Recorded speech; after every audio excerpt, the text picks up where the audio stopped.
In today's video, mga ka-jungle, is I'm going to share with you how to take care of our bird of paradise plant. So, these are our bird of paradise, mga ka-jungle. Napakaganda nila. So, sila po ay outdoor plant, kaya naman i-share ko sa inyo ang pag-aalaga nito when it comes to outdoor. Hello, mga ka-jungle. Welcome again to my YouTube channel and my Facebook page. In today's video of how to take care of plant, I'm going to share with you is specifically our bird of paradise. So, ang ating mga bird of paradise, there are a lot of species na meron tayo, mga ka-jungle. Kagaya nito, yung variety nito ay mahahaba yung kanyang dahon. Ito naman, malalapad yung kanyang dahon. Tapos, tinawag po sila na bird of paradise dahil nga sa kanilang bulaklak na parang tumutuka na ibon. Yan. So, ang ating mga bird of paradise ay isa sa pinaka common plant here in the Philippines. Specifically here in the Philippines kasi nga tropical place tayo. So, ang mga bird of paradise kasi doon tumutubo sa mga tropical country kagaya ng paradise ay mabilis lang alagaan o madali lang alagaan. When it comes to sunlight, mga ka-jungle, gusto-gusto nila yung open ground o di kaya yung parang merong morning sunlight. So, pwede silang ilagay sa outdoor at saka pwede din silang ilagay sa indoor. Both, they can tolerate full sun and low light environment. So when it comes to their appearance naman, kapag maging maaraw na masyado, mas naglalight yung kanilang dahon. Pero kapag medyo makulimlim lang, I mean low light, kapag ilalagay sa low light, nagi-green talaga yung mga dahon nila. Mas maganda kung green yung dahon nila. Kaya naman, mas prefer ako ng indirect sunlight. So, I am growing this plant almost 1 year na here in my garden.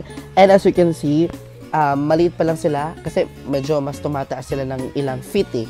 Pero ito, medyo maliit pa lang. 1 year pa lang sila sa akin pero nagbigay na siya ng magandang bulaklak. Ito parang matured na bulaklak na ito. Pero ito, hindi pa siya nagbigay ng bulaklak. What I really like the bird of paradise is very forgiving plant. When it comes to when we say forgiving plant, kahit ma-neglect lang po siya sa tabi, hindi siya mamamatay o masisira kasi nga kahit hindi tayo magdilig nito araw-araw ay kayang itolerate yung ating mga bird. When it comes to water requirement, mga ka-jungle, o pagdidilig sa ating mga bird of paradise, alam niyo ba, ang style ko dito sa pagdidilig ay twice a week lang para at least mas maganda yung dahon nila. Kasi sabi daw ng research ay yung halaman daw ng mga outdoor, dinidilig parang pinapatuyo muna bago diligan para mas makapal, mas dumami ang kanilang mga dahon. Tsaka, yung mga bird of paradise naman, same sila ng mga banana plant, mga ganon, na kahit hindi nyo diligan, okay na okay sila.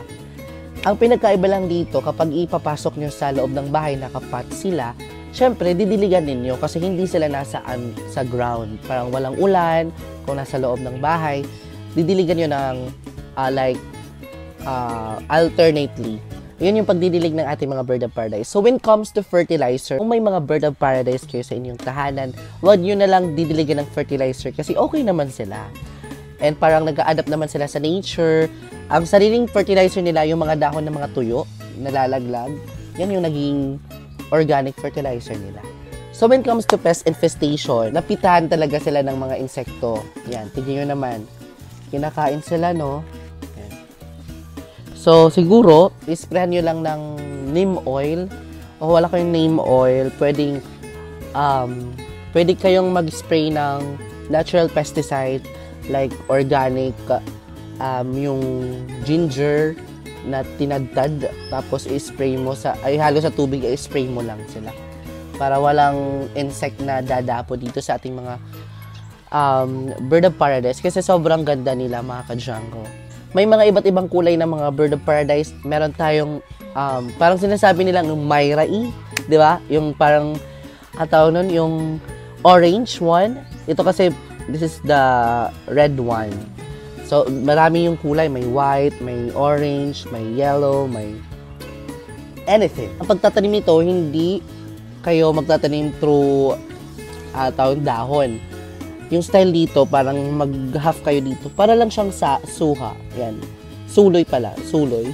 Panibagong suloy. Kukuha kayo dyan. Parang saging lang. Tapos itatanim nyo na sa ibang pot. Yan. Simpleng-simple lang magtanim ng mga bird of paradise. At ang ganda talaga niya kasi nga parang nasa forest kayo, 'di ba? Ang ganda siya tignan.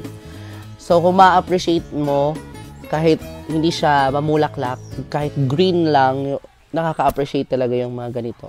Ewan ko lang kasi I love green. Yung iba kasi mas gusto nila yung mas pure na flower. That's it mga ka-jungle, how to take care of our bird of paradise. This is a very simple plant, common plant here in the Philippines. Okay, meron pa ako kalimutan. When it comes to investment, yes, pwede din itong maibenta sa market. Kasi when it comes to landscaping, ito, kasama din ito sa mga landscaping na nilalagay sa garden. So, yun ang pag-aalaga dito sa ating mga bird of paradise. I hope may natutunan kayo in today's video.